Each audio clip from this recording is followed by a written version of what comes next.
कर्नाटक चुनाव नतीजों के बाद फडणवीस का उद्धव ठाकरे पर तंज, कहा बेगानी शादी में अब्दुल्ला दीवाना। कर्नाटक चुनाव में बीजेपी को मिली पराजय पर बीजेपी नेता व राज्य के उप मुख्यमंत्री देवेंद्र फडणवीस ने उद्धव सेना और एनसीपी पर ताना मारा कि बेगानी शादी में अब्दुल्ला दीवाना, जिनकी पार्टी कर्नाटक में नहीं है, न ही उन्हें कोई जगह मिली है, फिर भी वो नाच रहे हैं। फडणवीस ने आगे कहा कि हम सभी को पता है कि 1985 से वहां पर सरकार रिपीट नहीं होती, लेकिन हमें लगा था कि इस बार हम ये ट्रेंड तोड़ने में सफल होंगे, लेकिन ऐसा नहीं हो सका। फडणवीस ने कहा कि यह सत्य है कि कर्नाटक चुनाव में हमें सफलता नहीं मिली, मैं जीतने वालों को बधाई देता हूं, परंतु कर्नाटक चुनाव का विश्लेषण करें तो साल 1985 से वहां और किसी की भी सरकार रिपीट नहीं हुई है। साल 2018 में जब हमें 106 सीटें मिली थी तब हमें 36% वोट मिले थे, लेकिन इस बार हमें 35.60% वोट मिले, यानी वोटिंग परसेंटेज सिर्फ 0.40% घटा है। फडणवीस ने दावा किया कि बीजेपी के वोट कम नहीं हुए हैं, कांग्रेस को जेडीएस का 5% वोट ट्रांसफर हुआ है। कुछ लोग कर्नाटक के उदाहरण देकर देश जीतने की बात कर रहे हैं, इसका कोई भी अर्थ नहीं है। देश की राजनीति को दी गई नई उम्मीद। कर्नाटक चुनाव में बीजेपी की हार पर पूर्व मुख्यमंत्री उद्धव ठाकरे ने कहा कि देश में एकाधिकारशाही और तानाशाही को पराजित करने की शुरुआत कर्नाटक चुनाव से हुई है। कर्नाटक की जनता का अभिनंदन करते हुए उद्धव ठाकरे ने कहा कि कर्नाटक चुनाव ने देश की राजनीति को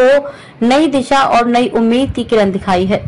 शनिवार को पत्रकारों से बात करते हुए ठाकरे ने कहा कि पीएम मोदी और गृह मंत्री अमित शाह की जोर जबरदस्ती से हत्याई सत्ता को कर्नाटक की जनता ने निडरता से उखाड़ फेंका। कर्नाटक चुनाव में बीजेपी का हिंदू मुस्लिम बजरंग बली हिजाब जैसे धार्मिक मुद्दे काम नहीं आए। कांग्रेस ने जहां जनता के प्रश्नों और मुद्दों पर चुनाव लड़ा और जीत दर्ज की, यह 2024 चुनावों की जीत की शुरुआत है। साथ ही पूर्व सीएम ने कांग्रेस नेता राहुल गांधी और प्रियंका गांधी को बधाई दी। पवार ने बुलाई विपक्ष की बैठक। एनसीपी प्रमुख शरद पवार ने कहा कि कर्नाटक के चुनाव में लोगों ने बीजेपी के खिलाफ अपने गुस्से का इजहार किया है। उसी तरह का गुस्सा महाराष्ट्र की जनता में भी बीजेपी सिंधिया सरकार के खिलाफ है। महाराष्ट्र के लोग बदलाव चाहते हैं। पवार ने कहा कि जल्द ही महाविकास अघाड़ी की बैठक बुलाएंगे। हमारे अलग अलग लड़ने का सवाल ही नहीं है, अब हमें लगता है कि तीनों पार्टियों को साथ आना चाहिए और छोटे दलों को भी भरोसे में लेना चाहिए, लेकिन मैं ये फैसला अकेले नहीं लूंगा, बल्कि बाकी साथियों से इस पर चर्चा करूंगा।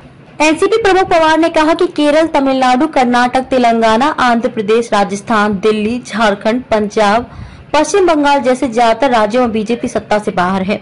अब जब 2024 में लोकसभा चुनाव होंगे तो हम कर्नाटक चुनाव से देश की तस्वीर का अंदाजा लगा सकते हैं।